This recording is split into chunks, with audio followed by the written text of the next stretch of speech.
to my channel. I hope you're doing great today as always. If this is your first time of coming across my channel, my name is Sebele. On this channel, I create content around food. I love cooking and I also love baking. That is one of my favorite hobbies and pastimes. So I love to share all that with you on this channel. And at the same time, I love to vlog. I vlog about very interesting topics and informative topics that will help you or somebody else out there.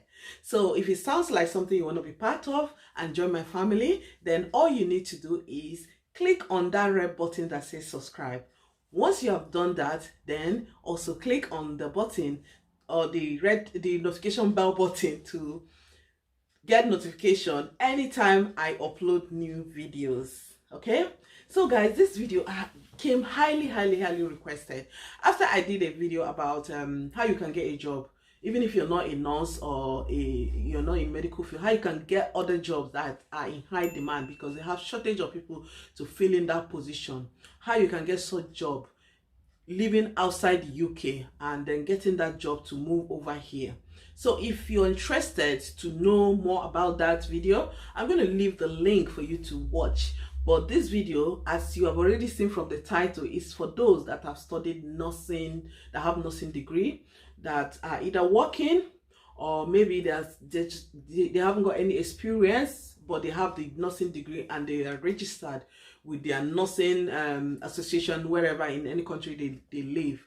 So this video is for you. Or maybe you're even still a student studying nursing and you have the dreams and aspiration to come to get a job here in the UK. This video is also for you. So because you can always start the process as soon as possible. Okay guys, so I'll just go straight into this video because I wouldn't want this video to be too long, right?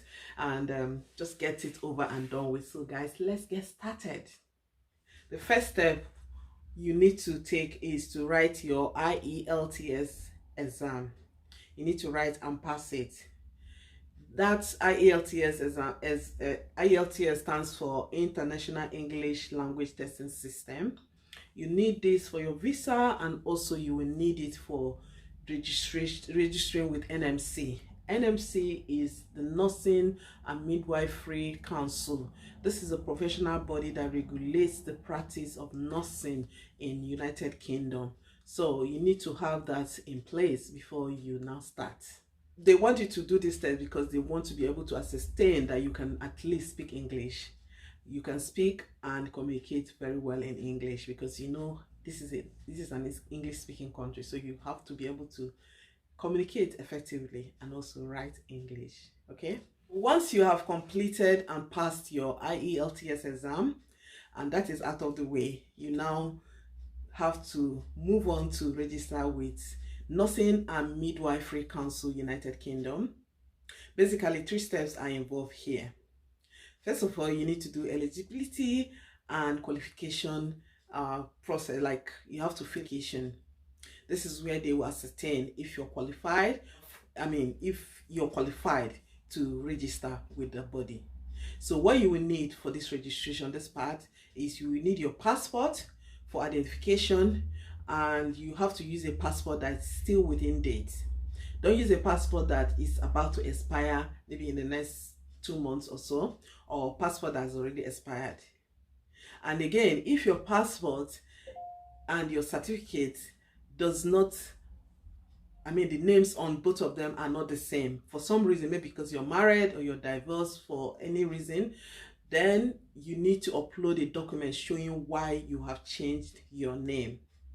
Okay, so you need to be sure that you have all those things together, and then you need to upload your qualification, your nursing degree certificate, and also your certificate of registration in your home country as a nurse. But if you're not registered yet as a nurse, maybe because you just left school, then you need to give them the details of your institution. You need to put down the details of your institution. So basically here, it means that even if you don't have an experience, you can still go ahead, you can still get a job here, so which is very good. So once this part is sorted, then you move to the 3rd stage of your application. And the third stage will be after they have done the verification and everything, they will now tell you to go and register for your CBT, which is a computer-based test. Then you need to proceed and register for this test with their register provider, Pearson VUE, at the cost of £90. But note that this will be the first of the two tests of competence that you're required to take. The test will assess your theoretical knowledge in major areas of nursing, like the adult nursing, children nursing, disability nursing, mental health nursing. In fact, a lot of areas. And it will also assess, the test will also cover areas of nursing, communication, leadership, and decision making. So it's going to cover so many of those areas. University of Northampton, Oxford Brook University, and Ulster University. So those are the three centers where they write this OSCE test. The cost of the OSCE is £794. That is what you pay for the OSCE. But if you have a sponsor, I'm sure your sponsor will be able to pay that for you. £794 for you. So that will save you lots of money. So if you're going to be using agency to process your, to get a job and also assist you to help to assist you with your visa process, your visa application, then I will be sharing names of the agencies you could contact to help you with all this, to help you get a job here. So if you chose the first option, which I suppose you will go for, that is to get a job here through an agency and then get a sponsor that will sponsor you to come and write your OSCE exam, then you know that once you come here, you have to pass your OSCE exam.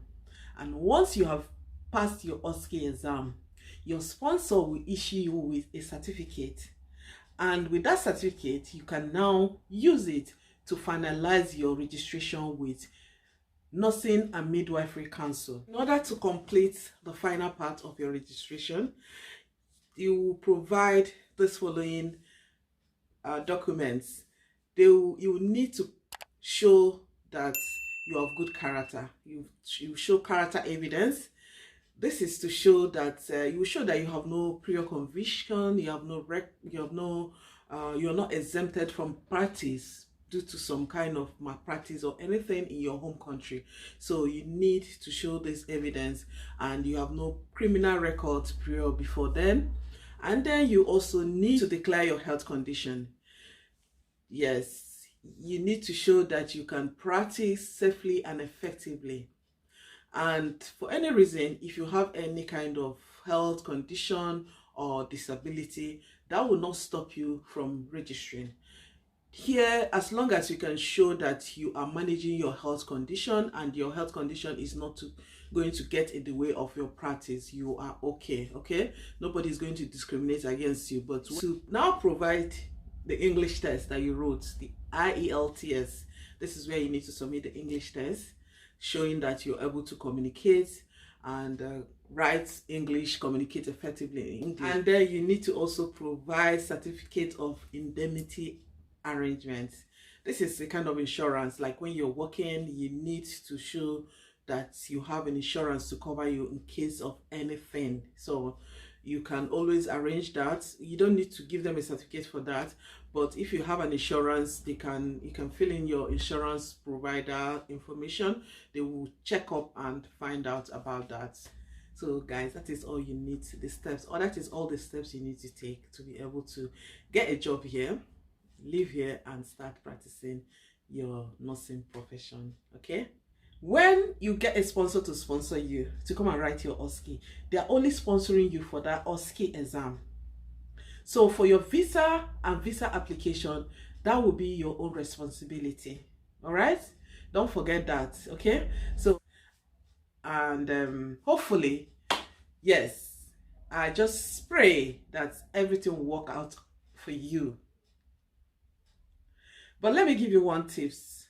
Okay, if you're coming here, you probably have a family, you have kids, and you're coming here for a job, well, you have to be fully prepared because, for instance, if you have children, you need to think about childcare. Childcare a week will not cost you anything less than £250, or maybe less, but it won't be less than £200.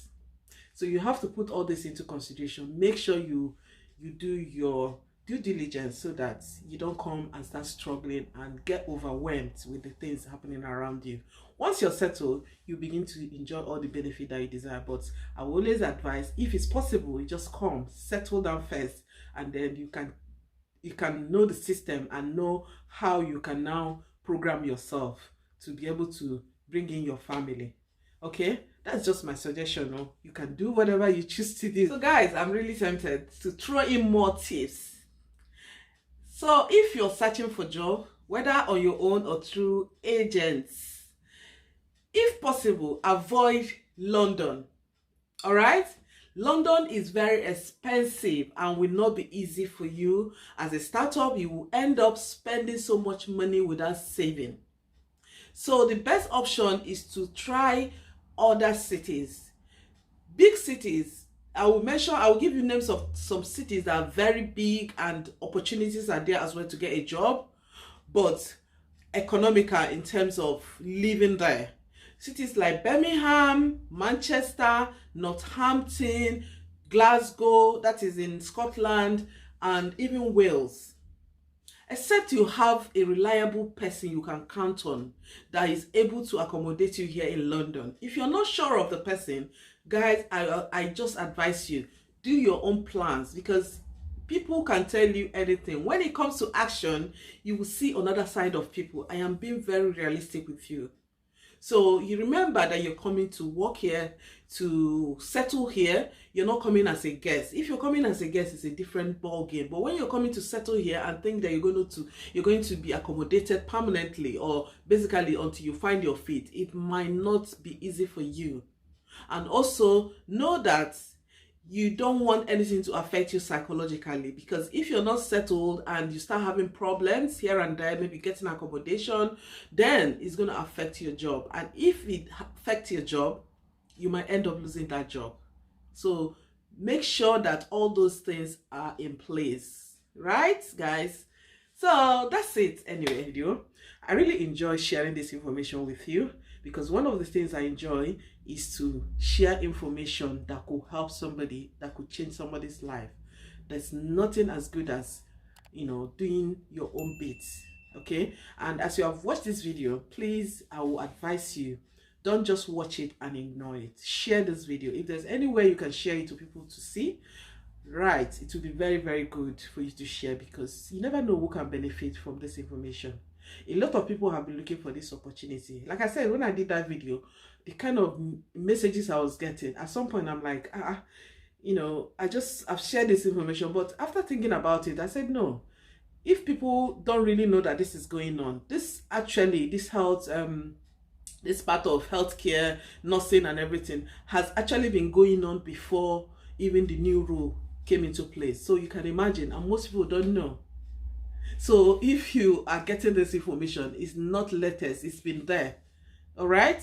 So thank you so much, guys, for watching. And don't worry, I will do a separate video about the agencies that you can use. I don't want this video to be too long, because when it gets too long, it's like you're just talking too much and people might not really be settled to watch it. So I'm going to do that separate video to give you those information, the agencies you could use, and the things you could do and questions you could ask those agencies. Okay, so I will leave you guys for now. Thank you so much, and hope to see you next time on my next video. Bye.